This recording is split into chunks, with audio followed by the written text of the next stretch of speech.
Kristo. Bwana asifiwe. Bwana Yesu asifiwe. Wakati kama huu ni wakati mgumu sana. Wakati kama huu even words cannot describe. Hata maneno yawezi kuelezea chenye mtumishi wa Mungu Mama Salma anapitia. Hakuna mtu anajua.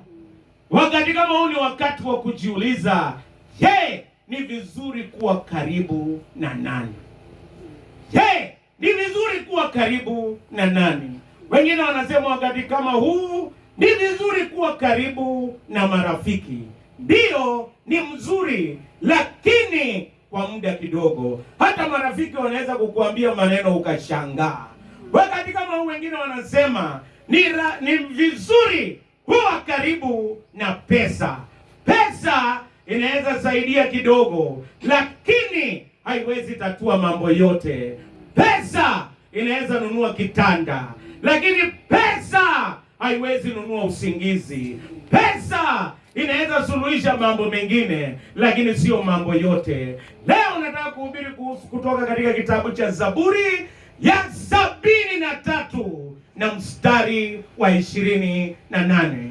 Wana wa Asafu waliandika wakasema, kwangu mimi ni vyema kuwa karibu na Bwana. Nitamfanya Bwana kuwa kimbilio langu na nitahubiri matendo yake yote. Na Mungu alibariki neno lake. Amen. Mutanisamea, mchungaji wenyu Reverend Lydia ni padri wa mjini. Mimi nimekaa sana mashambani. Kwa hivyo mkiangalia mambo yangu ni tofauti, unisamee. Mimi ni padri wa mashambani.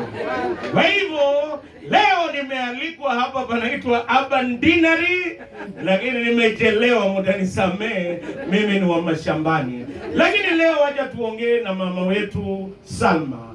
Kwangu mimi ni vyema, ni vizuri kuwa karibu na Bwana. Kwa nini ni vizuri kuwa karibu na Bwana?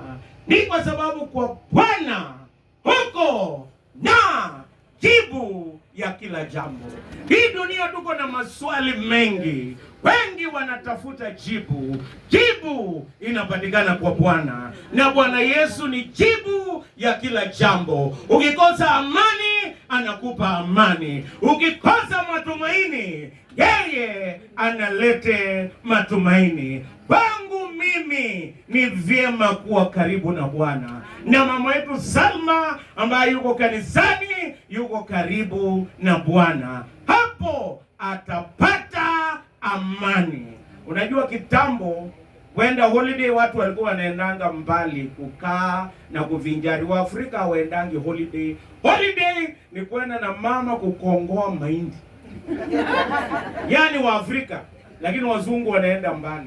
Kwa hivyo mzungu mmoja alitaka kuenda holiday na mama, lakini kazi ikatokea, ikabidi abakie kidogo. Mama akaenda na wasichana 5. Katikati ya meli ambayo ilikuwa imebeba mama, meli dhoruba ikatokea, watoto 5 wote wakazama. Mama akaokolewa peke yake. Akaandika ujumbe akasema, saved alone, nimeokolewa peke yake. Bwana yake alipopata hii ujumbe akajua watoto wake wameenda. Alipofika hapo, uzuri alikuwa karibu na Bwana, ndio akaimba hii wimbo, nionapo amani kama shwari, ama nionapo shida, kwa mambo yote umenijulisha, ni salama rohoni. Ninaomba iwe salama kwa mama wetu Salma rohoni mwa. Wakati kama utasikia maneno ambayo hujawahi sikia kwa maisha yako, lakini ukiwa kwa Bwana karibu naye utakuwa salama. Hakuna neno litakudhuru katika jina la Yesu Kristo. Utakuwa salama na salama ndani ya Yesu Kristo. Bwana asifiwe. Amen. Ukiwa karibu na Bwana utapata amani. Ukiwa karibu na Bwana utapata matumaini. Hata kama mambo ni magumu kiasi gani, kuna matumaini ndani ya Yesu Kristo. Mama wetu, kuna matumaini, iko matumaini ndani ya Yesu Kristo. Jambo la pili, Biblia inasema nimemfanya Bwana kuwa kimbilio langu. Biblia inasema nimekukimbilia ewe Bwana ili nisiaibike milele. Hautaaibika Mama Salma. Kwa sababu gani? Kwa sababu umemkimbilia Bwana. Jambo la pili, Biblia inasema jina la Yesu ni ngome imara, wenye haki ukimbilia wakawa salama. Tunakuombea mama, utakuwa salama kwa sababu umemkimbilia Yesu Kristo. Hakuna chenye itakudhuru, utakuwa salama. Jambo la tatu, nimekukimbilia ewe Bwana ili nisihukumiwe. Hii dunia watu wanakimbilianga mambo mengi. Leo nimesikia ushuhuda ya mzee ya kwamba alimkimbilia Bwana, mwisho alimkimbilia Bwana na yeye yuko salama. Hii dunia watu wanakimbilianga vitu vingi. Wengine wanakimbilianga nguli, nende kama lua, sijui kama ni kitu kimoja, nende chang'aa. Hii vitu watu wanakimbilianga hapa. Lakini ukikimbilia hizi vitu utapata shida mingi. Lakini mtu mwenye alikimbilia Bwana hata kwa siku moja atakuwa salama. Ni vizuri kumkimbilia Bwana siku zote. Bwana asifiwe.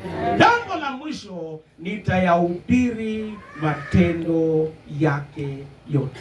Leo tumekusanyika hapa kuhubiri sio tu kwa maneno, bali kwa kujitolea. Kujitolea kusimama pamoja na mama. Maneno peke yake haitoshi, tunahubiri kwa matendo. Leo tumekusanyika hapa kuhubiri. Biblia inasema heri mtu yule aendaye kwa nyumba ya faraja kuliko yule apendaye kwenda kwa karamu. Ndio tunaomba tusimame kwa kuhubiri, kwa kufariji na kwa kusimama na jamii hii. Mungu wa amani awe pamoja nanyi. Ni vyema kuwa karibu na Mungu. Jambo la pili, ni vyema kukimbilia Bwana. Jambo la tatu, ni vyema kuhubiri kwa maneno na matendo. Mungu wa amani awabariki. Mungu wa amani awafariji. Kwa majina naitwa Mchungaji Kimutai Chesosi. Kwa sasa mimi ni mtu wa mkono kwa parokia ya St. Paul's Bikeke.